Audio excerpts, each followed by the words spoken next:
देखिए, मिर्जापुर का सिर्फ एक डॉन हो सकता है कालीन भैया, लेकिन मिर्जापुर के सेट के तीन डॉन है, तीन हीरो, ये हमें पता चलेगा। The creators and the directors Puneet Krishna, Mihir Desai and Gurmeet Singh.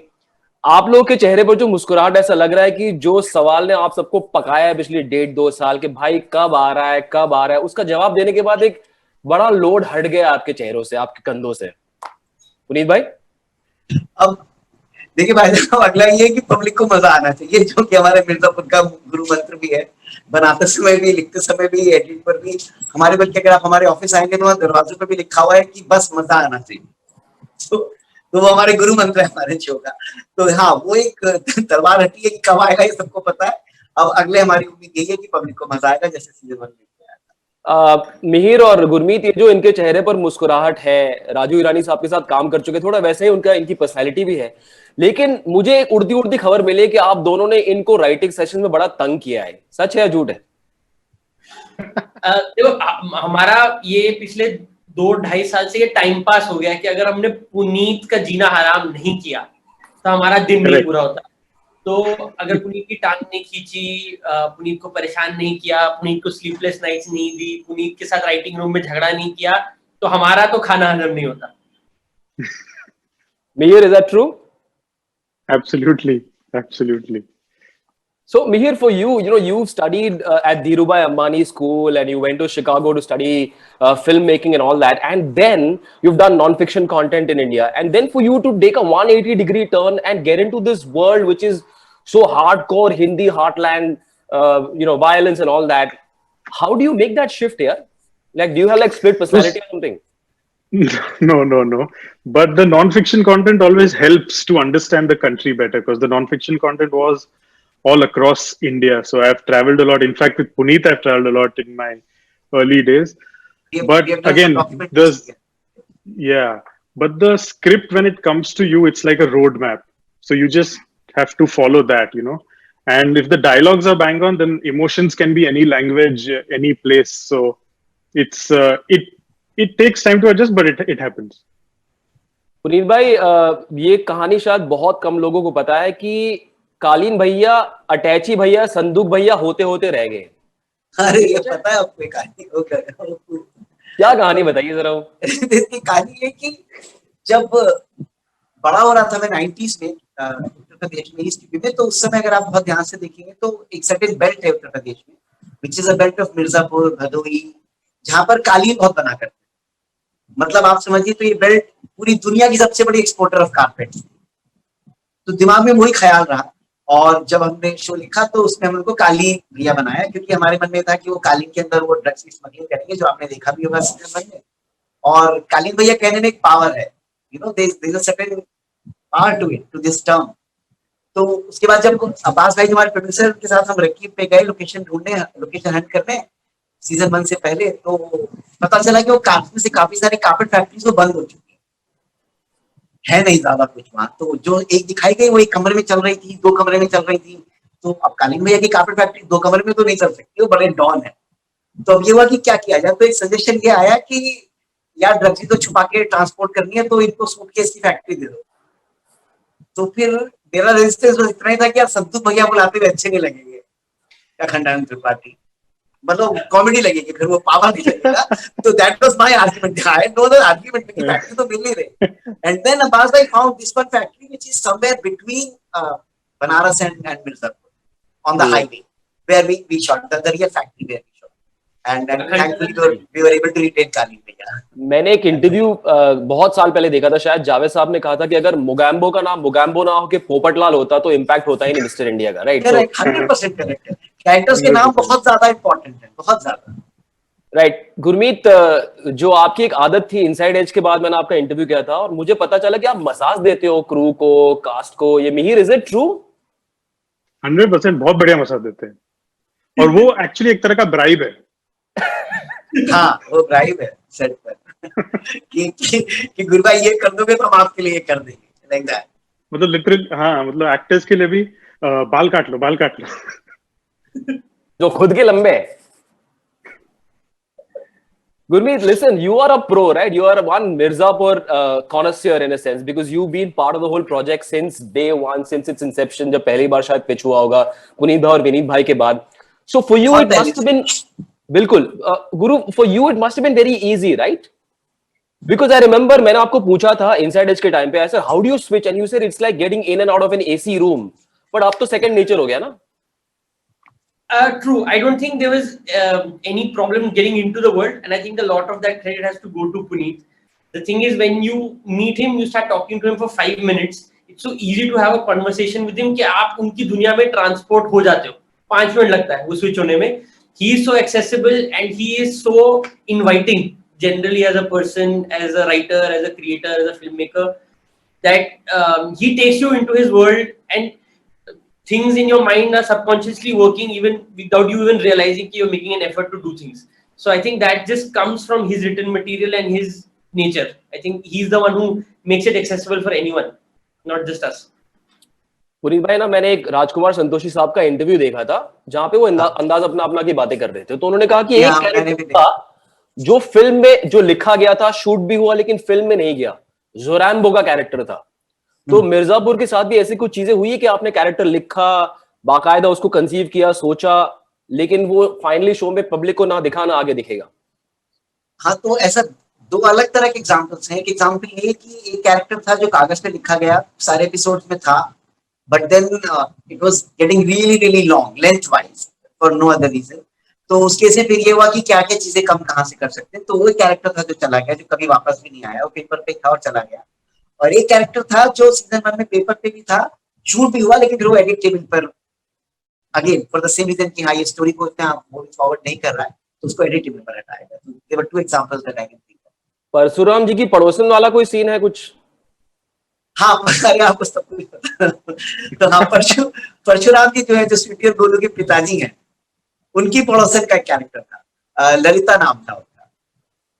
तो उनके साथ वो ऐसा रिश्ता था कि वो भी सिंगल थी और ये भी, इनकी जिंदगी में कोई महिला नहीं है. स्वीटी गोलू की मम्मी की कभी बात ही नहीं की है कि वो डिवोर्स है, सेपरेटेड है, वो जिंदा है कि हमने कभी कुछ नहीं बताया.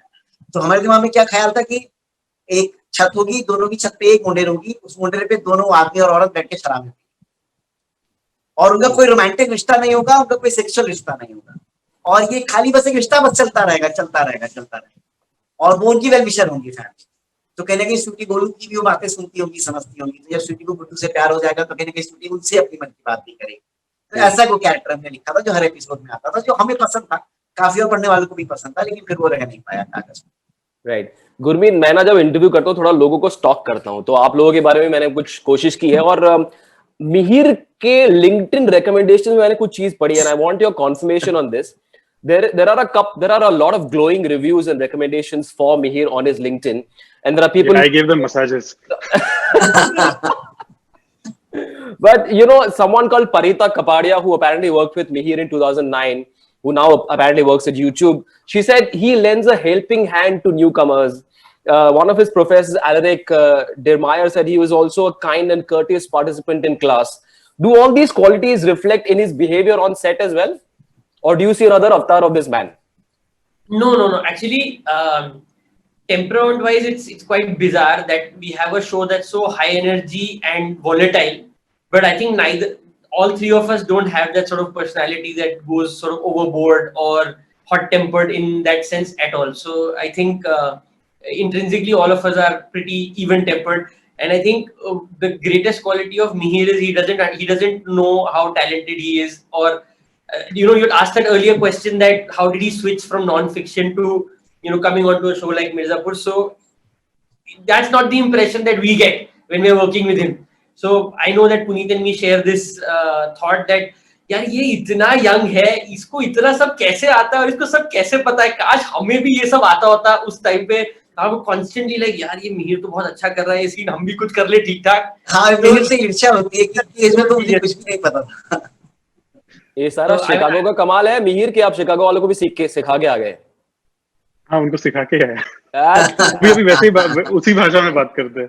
क्या मतलब मुझे देख के थोड़ा सा अचरज होता है, आश्चर्य होता है कि इतने सज्जन लोग दुर्जनों वाली कहानी बना रहे और इतनी अच्छी तरह से बना रहे हैं. Mihir, You know, I think I saw an interview of yours where you said edit table पे बहुत कुछ आगे पीछे होता है, एपिसोड ऊपर नीचे हो जाते हैं. Is that an unnerving thought for a director कि यार मैं एडिट पे इतना खेल रहा हूँ, ये सीन चौथे एपिसोड में आना था लेकिन दूसरे में आ रहा है, we're swapping. Is it unnerving? How does it work for you? It can be in the beginning, it can be unnerving, but then when you have an editor who obviously wants something good for the show itself, and we always believe, all of us, that editing is also a rewriting process. Yes. So Especially when in you the world see of it shows. happen in a flow, when you see it happen in a flow, and if it makes sense, then why not? And we have to be open-minded when we are making an extensive and intense show like this, that if we are too attached, too close, then I don't think we'll ever do justice. So post production during lockdown, Guru, is it tricky? Is it easy कि चलो चिक चिक काम है मैं अपने आप से करूंगा मैं और मिहिर मिलके, or did you still have those magajmari sessions with Puneet bhai and Meet bhai? So I think a bit of both. It was also a new experience. The only thing that I think that took us through is all of us, including both the editors Anshul and Manan, we worked with them on Mirzapur 1 before. So there's a huge rapport and a huge sense of respect and trust that, as Mihir was saying, that we have on Manan and Anshul, in the fact that some of the decisions that they will propose or they lend, or the critique that they give to whatever work that has happened, we know that it's in the right direction. Their motives are correct, their intent is correct, and we trust their taste, which is very rare to find in an editor, and we can blindly go ahead with it. And literally, in the lockdown, to be able to sit across, and literally with Mihir being in the US, it's sitting across two countries, Sat Samundar Par se editing chal rahi hai.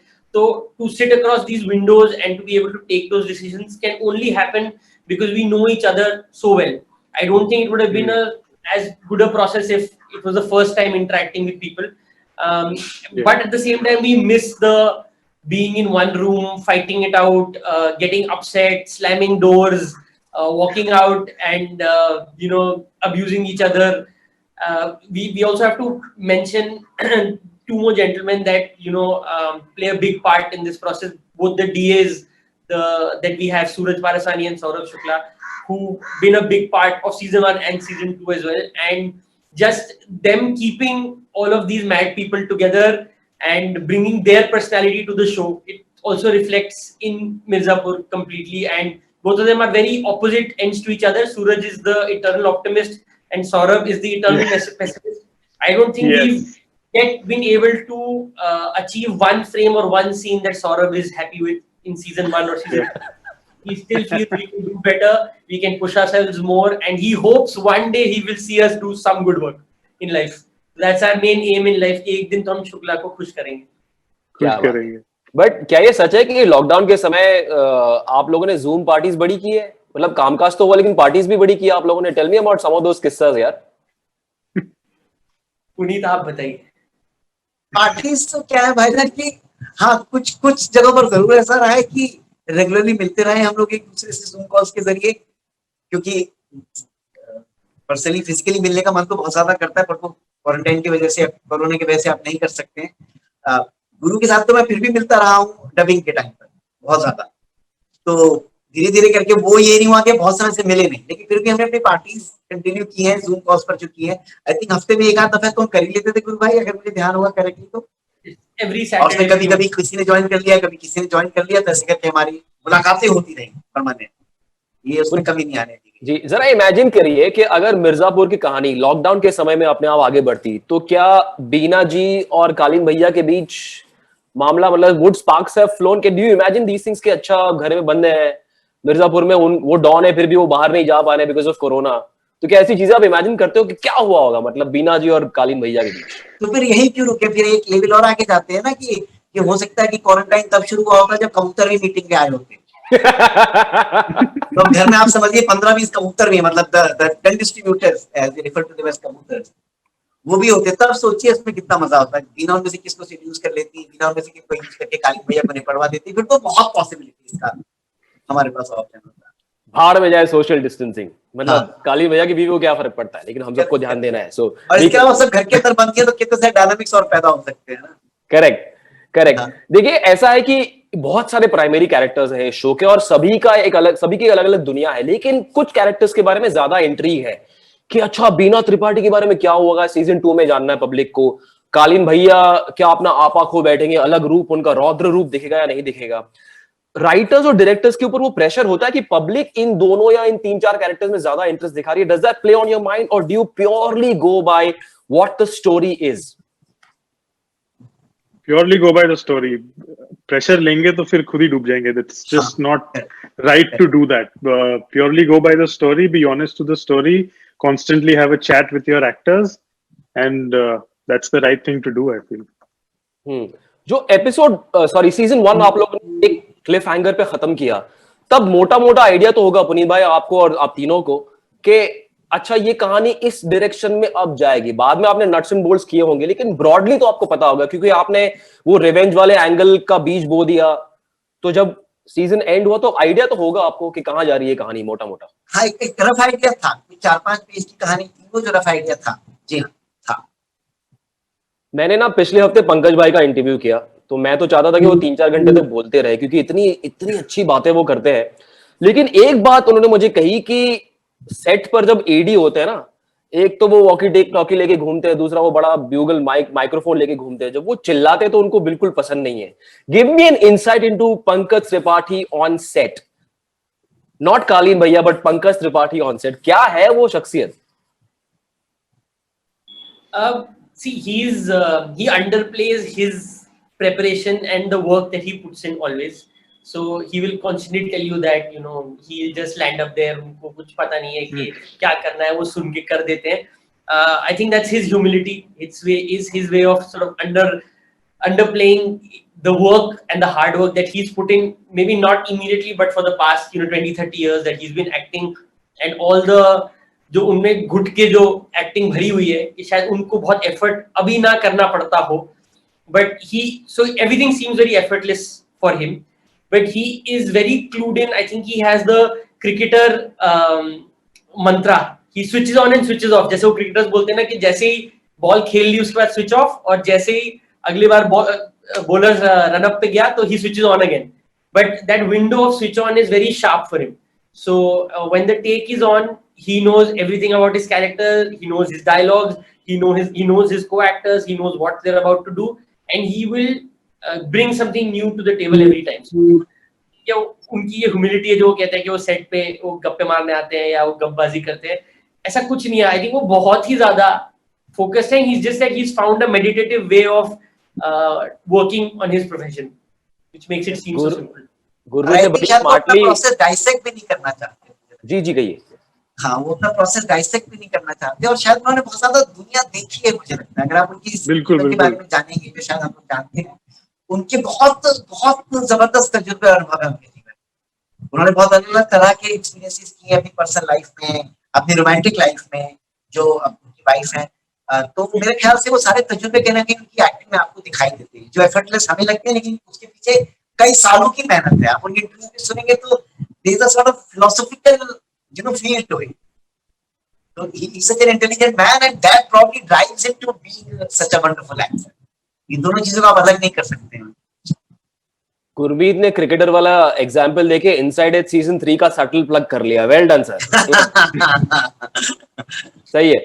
अच्छा यार, एक और चीज उन्होंने मुझे बताई कि वो डायरेक्टर को पहले बोल देते हैं कि देखो मेरे मन में कोई नई लाइन आई तो मैं बोल दूंगा, लेकिन अगर आप मुझे बोलोगे तो सेकंड टेक में नहीं करूंगा, फिर आपको रखना ना रखना आपके ऊपर है, मेरी ईगो बीच में नहीं आएगी. एंड ही सेड दैट 2 या 3 ऐसे सीन्स है मिर्जापुर 2 में जहां पे उन्होंने थोड़ी सी सोशल कमेंट्री की है, थोड़ा सा कटाक्ष उन्होंने किया है जो मन में उनके line I. And he said that both the directors and the writers were very happy कि सर ये बिल्कुल सही है, इसको हम नहीं हटाएंगे. If you can elaborate a little bit more about some of these magic moments that Pankaj Tripathi comes with. Puneet, I mean, it's very difficult to speak out of context, but I can clearly remember at least one situation where he speaks about, he equated money and hunger in the same way, and he said that, the hunger for money is one hunger which किसी की कोई जात नहीं होती, जिसका कोई धर्म नहीं होता, और उसकी भूख कभी मिटती नहीं है. That's something that he came up with while we were shooting, and that's in the show. when you guys see it, you'll be able to speak about it. So yeah, these pearls of wisdom he drops all the time. So I think 2 is probably a lesser amount.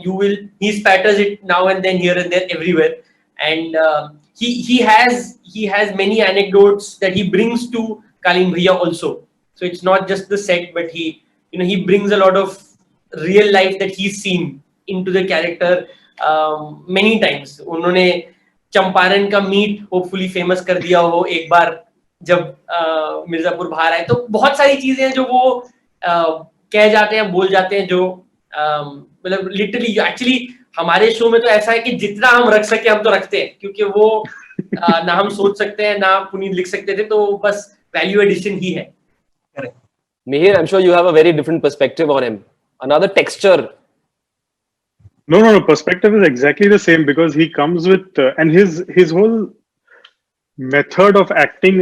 He doesn't show it, but there is so much homework to it. And like Puneet said, he's very well read, he's very well traveled, and he knows the world. And he has this knack for humor and improvisation. And he always believes that every character needs to have that one human aspect to the character. You can't always have the Don as a Don, like the traditional one that you've seen. And I can't talk about certain scenes. It can only happen post the release. But he has done, there are certain things he just drops which you want to keep. And even with his looks, forget lines. The wisdoms are always there. But there's these things he does with his looks, with his hand. It's magical and funny. Puneet भाई? हाँ, मैं सहमत हूँ इससे. Season 1 में बहुत सारे scenes और डायलॉग्स ऐसे हैं जो जिसमें उनको उन्होंने कुछ ना कुछ हल्का स्प्रिंकल किया हुआ जो कागज पे नहीं किया. ये 100% ट्रू है. डाइनिंग टेबल पे वाला सीन है जो बाद में बहुत बड़ा मीम भी बन गया था, इसमें मुन्ना को डांट के विशुद्ध करके गाली देते हैं, तो वो स्क्रिप्ट में नहीं थी वो लाइन. वो उन्होंने इम्प्रोव किया while the shot was on, for example. और एक आध छोटी चीजें ऐसी हैं जो शायद पब्लिक ने मिस की होगी. मैं एग्जांपल के तौर पर बताता हूँ. जब गुड्डू बबलू को हायर करते हैं सीजन 1 में, जब गुड्डू बबलू से मिलने आते हैं, तो उन्होंने बोला कि अपने लिए काम करके खुद का पैसा गिनोगे, हमारे लिए काम करके हमारा रुपया. तो he wanted to make that demarcation also कि हमारे लिए काम करोगे तो रुपया होगा, अपने लिए काम करोगे तो पैसा होगा, विच मींस चिल्लर. तो शायद कुछ लोग मिस कर गए मुझे लगता है. लेकिन आप अगर बहुत ध्यान से देखेंगे तो डायलॉग के अंदर वो कहना चाह रहे हैं कि if you work with me the prosperity will be like 100 times. अब डायलॉग नहीं था स्क्रिप्ट पर. देखिए, आपने ना MBA किया हुआ है, तो आप कोका कोला में एसोसिएट मार्केटिंग मैनेजर भी रहे, तो कई बार लोग मार्केटिंग की चीजें अपने बाकी कामों में लेकर आते हैं. तो ये मान के चले कि मिर्जापुर एक स्टार्टअप था सीजन 1 में. सीजन 2 में ये कंपनी की ग्रोथ साइकिल कहां पहुंची है और ट्रेजेक्टरी कहां जाने वाली है? थोड़ा कॉर्पोरेट टाइप सवाल है, बट आई एम श्योर क्योंकि आप लेखक हैं, आप उसको अलग तरीके से जवाब दे पाएंगे.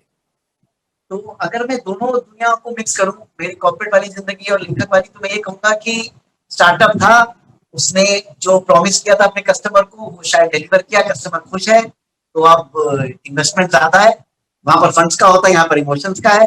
अब हमें लगता है कि जब हम स्टार्टअप के अगले स्टेज पे पहुंच रहे हैं जहां पर कि अब हम और ज्यादा अपने प्रॉमिस को डिलीवर करना होगा हमें, तो हमने ज्यादा मेहनत की है.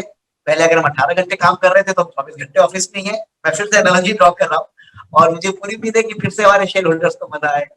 क्या बात है. और कालीन भैया का सक्सेशन प्लान क्या है, ये बात जानने में भी पब्लिक को दिलचस्पी कि मुन्ना वो उस बात का डिजर्विंग कैंडिडेट है या नहीं है. लेकिन final question for all three of you, अगर ये शो, यही कहानी, यही सब कुछ, यही सेटअप अगर 1990s में बनता, तो जो मेन कैरेक्टर्स हैं उनमें आप किन किन एक्टर्स को लेते? Will start with you Guru.